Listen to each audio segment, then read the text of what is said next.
Why did Jehovah's Witnesses celebrate the Last Supper on a different day than everyone else? I put a lot of effort trying to provide an understanding why JWs observe the Last Supper on a different day.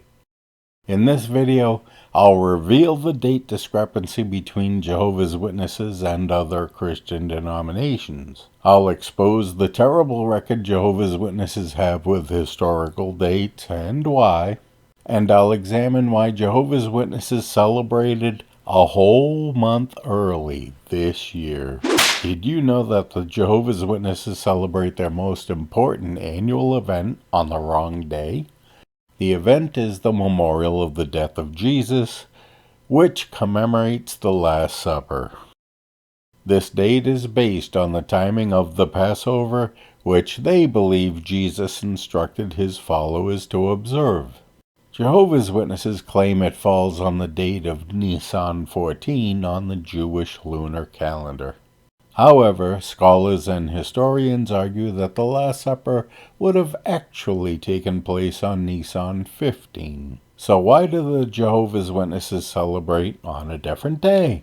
They believe that the timing of the Passover has changed and that their calculation is more correct. So, Jehovah's Witnesses around the world continue to gather on this day to remember the sacrifice of Jesus. The organization has a history of disagreeing with history. Their primary doctrine about the year 1914, for instance, is originated from the first destruction of Jerusalem. Jehovah's Witnesses believe Jerusalem fell in 607 BC.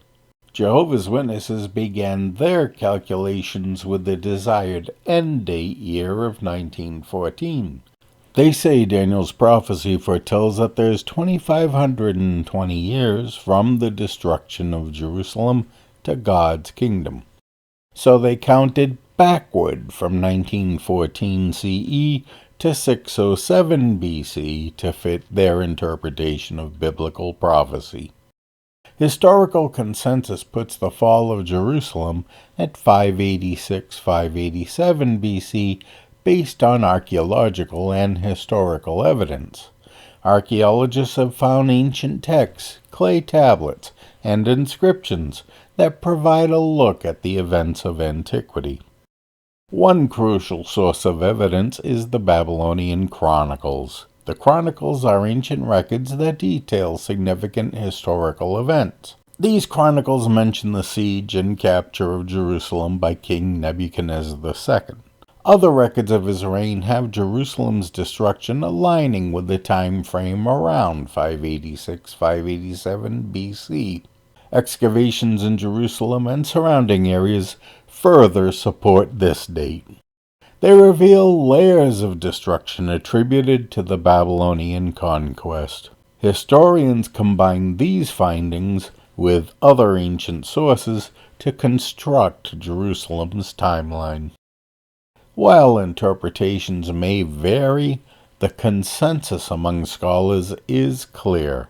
The evidence undeniably points to 586-587 BC as the time of Jerusalem's destruction by the Babylonians. The 607 date by Jehovah's Witnesses amounts to chronological apologetics. But it gets even worse for the witnesses this year. Not only do they annually celebrate on the wrong day of the calendar, but they were off by a whole month this year. Now, if you accept Nisan 14 as the correct day, all you have to do is Google, when is Nisan 14 in 2024? It tells you it's on Monday, April 22nd. But the Jehovah's Witnesses celebrated the memorial on March 24th, almost a whole month early. Why? There's only one inescapable conclusion one can reach by examining the evidence: stupidity. You see, Jehovah's Witnesses don't trust anything not sanctioned by the Watchtower Society, not even an internet search engine. If that isn't proof of the cult status of the organization, I don't know what is. Well, actually, I do know what proves their cult status. Do you want to know? The BITE model examines behavior, information, thought, and emotional control within groups. Jehovah's Witnesses display most of the characteristics aligned with this model.